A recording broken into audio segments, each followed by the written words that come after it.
வணக்கம்.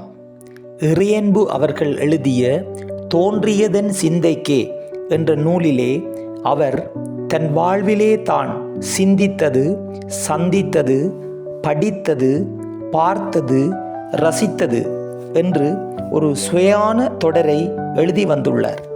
அது இப்போது தொகுப்பாகவும் வெளிவந்துள்ளது. அந்த நூலில் உள்ள சில பகுதிகளை உங்களோடு கலந்துரையாடுவதில் மகிழ்ச்சி. புன்னகைகளால் பூமியை புதுப்பிப்போம். சிந்தித்தது. உயிருடன் இருப்பது வேறு, உயிர்ப்புடன் இருப்பது வேறு.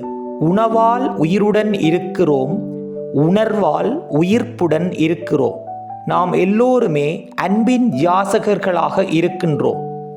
இன்னும் கொஞ்சம் கூடுதலாக கிடைக்காதா என்று பாசத்திற்காக கையேந்தி நிற்கின்றோம். யாராவது முகம் தெரியாதவர்கள் நம்மீது அன்பு காட்டினால் நெகிழ்ந்து போகிறோம். பல நேரங்களில் அருகில் இருப்பவர்களை விட அந்நியமாய் இருப்பவர்களே நம்மீது அனுசரணையாக இருக்கிறார்கள். அதிகாலையில் பேப்பர் போடுபவர் நம்மிடம் வாஞ்சியாக நடந்து கொண்டால் நாள் முழுவதுமே மகிழ்ச்சி மகரந்தம் பூசியதைப் போல மனம் மகிழ்கின்றோம். நம் வாசலில் வைக்கப்பட்ட பால் பாக்கெட்டுகளை எடுக்க வரும்போது யாரேனும் வழியில் செல்பவர்கள் அன்புடன் பார்த்து சென்றால் சிரித்து விடுகின்றோம். எதிர்பாராத திசையிலிருந்து வருகிற புன்னகை நம்மை ஆனந்தமயமாக்கி விடுகிறது.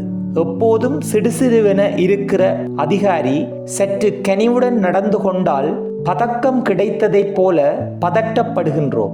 இப்படி நாம் மட்டும் அன்பின் உபாசகர்களாக இருப்பதாக நினைத்து கொள்வதில் எந்த பயனும் இல்லை. என்றேனும் ஒரு நாளாவது தபால் தர வருகிறவரை அன்புடன் நடத்தியிருக்கிறோமா? உணவகத்தில் தேநீர் பரிமாறுபவரை பார்த்து நன்றி சொல்லியிருக்கிறோமா?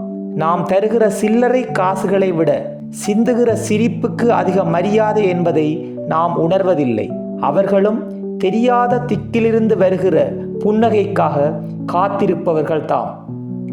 இவ்வாறு அது தொடர்ந்து செல்கிறது. எங்காவது நீங்கள் இறையன்பு அவர்களுடைய தோன்றியதன் சிந்தைக்கே என்ற நூலை கண்டால் உடனே அதை சொந்தமாக வாங்கிக் கொள்ளுங்கள்.